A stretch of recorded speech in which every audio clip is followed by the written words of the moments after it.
नमस्कार।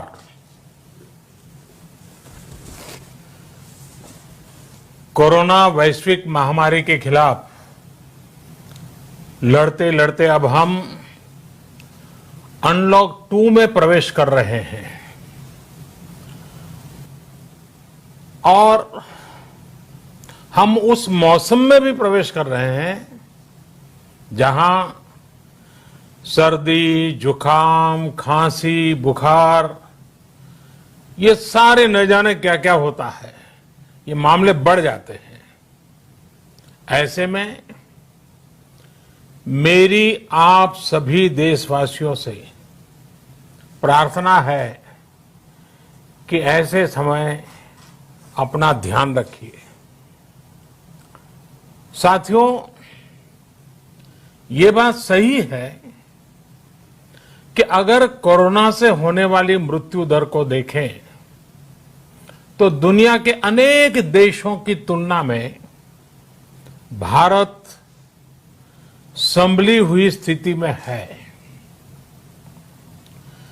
समय पर किए गए लॉकडाउन और अन्य फैसलों ने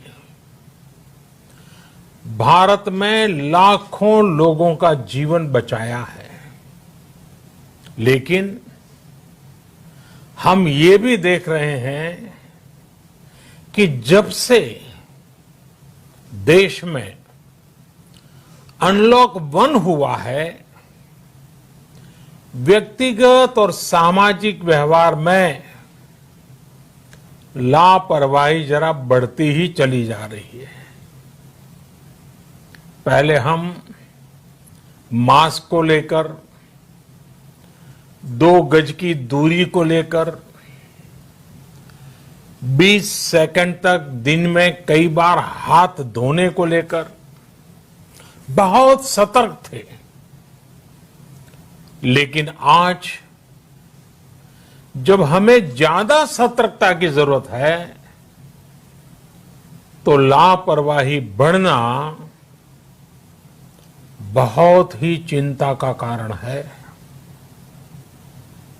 साथियों, लॉकडाउन के दौरान बहुत गंभीरता से नियमों का पालन किया गया था।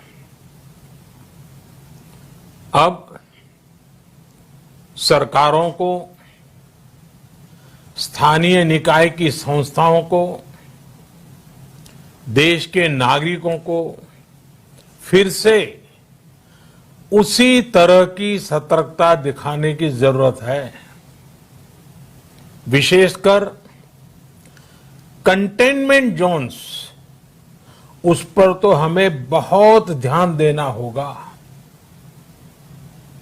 जो भी लोग नियमों का पालन नहीं कर रहे हैं, हमें उन्हें टोकना होगा, रोकना होगा और समझाना भी होगा। अभी आपने खबरों में देखा होगा, एक देश के प्रधानमंत्री पर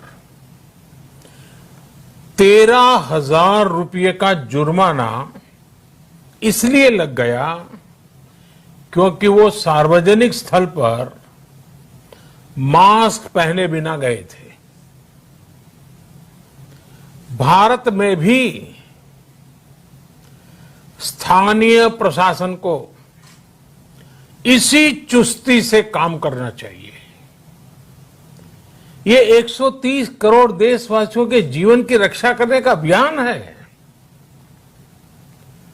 भारत में गांव का प्रधान हो या देश का प्रधानमंत्री, कोई भी नियमों से ऊपर नहीं है। साथियों, लॉकडाउन के दौरान देश की सर्वोच्च प्राथमिकता रही ऐसी स्थिति न आए कि किसी गरीब के घर में चूल्हा न जले। केंद्र सरकार हो, राज्य सरकारें हो, सिविल सोसाइटी के लोग हों, सभी ने पूरा प्रयास किया कि इतने बड़े देश में हमारा कोई गरीब भाई बहन भूखा न सोए। देश हो या व्यक्ति, समय पर फैसले लेने से, संवेदनशीलता से फैसले लेने से किसी भी संकट का मुकाबला करने की शक्ति अनेक गुना बढ़ जाती है। इसलिए लॉकडाउन होते ही सरकार प्रधानमंत्री गरीब कल्याण योजना लेकर आई। इस योजना के तहत गरीबों के लिए 2.25 लाख करोड़ रुपए का पैकेज दिया गया। साथियों, बीते 3 महीनों में 20 करोड़ गरीब परिवारों के जनधन खातों में सीधे 31,000 करोड़ रुपया जमा करवाए गए हैं। इस दौरान 9 करोड़ से अधिक किसानों के बैंक खातों में 18,000 करोड़ रुपए जमा हुए हैं। इसके साथ ही गांवों में श्रमिकों को रोजगार देने के लिए प्रधानमंत्री गरीब कल्याण रोजगार अभियान तेज गति से आरंभ कर दिया गया है। इस पर सरकार 50,000 करोड़ रुपए खर्च कर रही है। लेकिन साथियों, एक और बड़ी बात है जिसने दुनिया को भी हैरान किया है, आश्चर्य में डुबो दिया है। वो ये कि कोरोना से लड़ते हुए भारत में 80 करोड़ से ज्यादा लोगों को 3 महीने का राशन, यानी परिवार के हर सदस्य को 5 किलो गेहूं या चावल मुफ्त दिया गया। इसके अतिरिक्त प्रति परिवार हर महीने 1 किलो दाल भी मुफ्त दी गई। यानी एक तरह से देखें तो अमेरिका की कुल जनसंख्या से 2.5 गुना अधिक लोगों को, ब्रिटेन की जनसंख्या से 12 गुना अधिक लोगों को और यूरोपियन यूनियन की आबादी से लगभग 2 गुने से ज्यादा लोगों को हमारी सरकार ने मुफ्त अनाज दिया है। साथियों, आज मैं इसी से जुड़ी एक महत्वपूर्ण घोषणा करने जा रहा हूं। साथियों, हमारे यहां वर्षा ऋतु के दौरान और उसके बाद मुख्य तौर पर कृषि क्षेत्र में, एग्रीकल्चर सेक्टर में ही ज्यादा काम होता है। अन्य दूसरे सेक्टरों में थोड़ी सुस्ती रहती है। जुलाई से धीरे धीरे त्योहारों का भी माहौल बनने लगता है। अब आप देखिए, अभी 5 जुलाई को गुरु पूर्णिमा है, फिर सावन शुरू हो रहा है, फिर 15 अगस्त आएगी, रक्षाबंधन आएगा, कृष्णा जन्माष्टमी आएगी, गणेश चतुर्थी आएगी, ओणम होगा और आगे जाएं तो काटी बिहू है, नवरात्रि है, दुर्गा पूजा है, दशहरा है, दीपावली है, छठी मैया की पूजा है। त्योहारों का ये समय जरूरतें भी बढ़ाता है, खर्च भी बढ़ाता है। इन सभी बातों को ध्यान में रखते हुए ये फैसला लिया गया है कि प्रधानमंत्री गरीब कल्याण अन्न योजना का विस्तार अब दिवाली और छठ पूजा तक यानी नवंबर महीने के आखिर तक कर दिया जाएगा। यानी 80 करोड़ लोगों को मुफ्त अनाज देने वाली ये योजना अब जुलाई, अगस्त, सितंबर, अक्टूबर, नवंबर में भी लागू रहेगी। सरकार द्वारा इन 5 महीनों के लिए 80 करोड़ से ज्यादा गरीब भाई बहनों को हर महीने परिवार के हर सदस्य को 5 किलो गेहूं या 5 किलो चावल मुफ्त मुहैया कराया जाएगा और साथ ही प्रत्येक परिवार को हर महीने 1 किलो चना भी मुफ्त दिया जाएगा। साथियों, प्रधानमंत्री गरीब कल्याण अन्न योजना के इस विस्तार में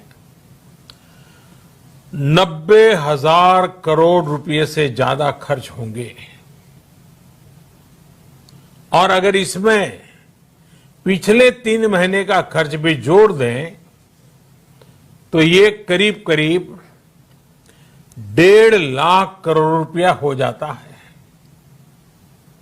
अब पूरे भारत के लिए हमने एक सपना देखा है। कई राज्यों ने तो बहुत अच्छा काम भी किया है। बाकी राज्यों पर भी हम आग्रह कर रहे हैं कि इसको काम को आगे बढ़ाएं। और काम क्या है? अब पूरे भारत के लिए एक राशन कार्ड की व्यवस्था भी हो रही है, यानी एक राष्ट्र एक ration card, 1 nation 1 ration card. इसका सबसे बड़ा लाभ उन गरीब साथियों को मिलेगा जो रोजगार या दूसरी आवश्यकताओं के लिए अपना गांव छोड़ करके कहीं और जाते हैं, किसी और राज्य में जाते हैं। साथियों, आज गरीब को, जरूरतमंद को सरकार अगर मुफ्त अनाज दे पा रही है तो इसका श्रेय प्रमुख रूप से 2 वर्गों को जाता है। पहला, हमारे देश के मेहनती किसान, हमारे अन्नदाता, और दूसरा हमारे देश के ईमानदार टैक्स पेयर।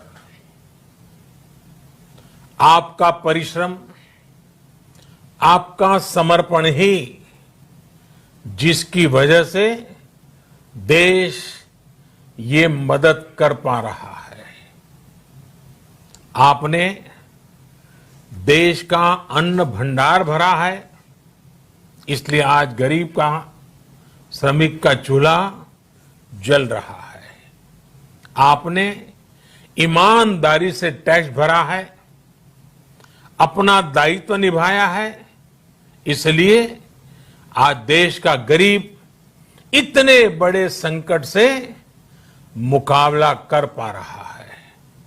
मैं आज हर गरीब के साथ ही देश के हर किसान, हर टैक्स पेयर का हृदय से बहुत बहुत अभिनंदन करता हूं, उन्हें नमन करता हूं। साथियों, आने वाले समय में हम अपने प्रयासों को और तेज करेंगे। हम गरीब, पीड़ित, शोषित, वंचित हर किसी को सशक्त करने के लिए निरंतर काम करेंगे। हम सारी एहतियात बरतते हुए इकोनॉमिक एक्टिविटीज को और आगे बढ़ाएंगे। हम आत्मनिर्भर भारत के लिए दिन रात एक करेंगे। हम सब लोकल के लिए वोकल होंगे। इसी संकल्प के साथ हम 130 करोड़ देशवासियों को मिलजुल करके संकल्प के साथ काम भी करना है, आगे भी बढ़ना है। फिर से एक बार मैं आप सबसे प्रार्थना करता हूं, आपके लिए भी प्रार्थना करता हूं, आपसे आग्रह भी करता हूं, आप सभी स्वस्थ रहिए, 2 गज की दूरी का पालन करते रहिए, गमछा, फेस कवर, मास्क ये हमेशा उपयोग कीजिए, कोई लापरवाही मत बरतिए। इसी आग्रह, इसी कामना के साथ मैं आप सभी को बहुत बहुत शुभकामनाएं देता हूं। धन्यवाद।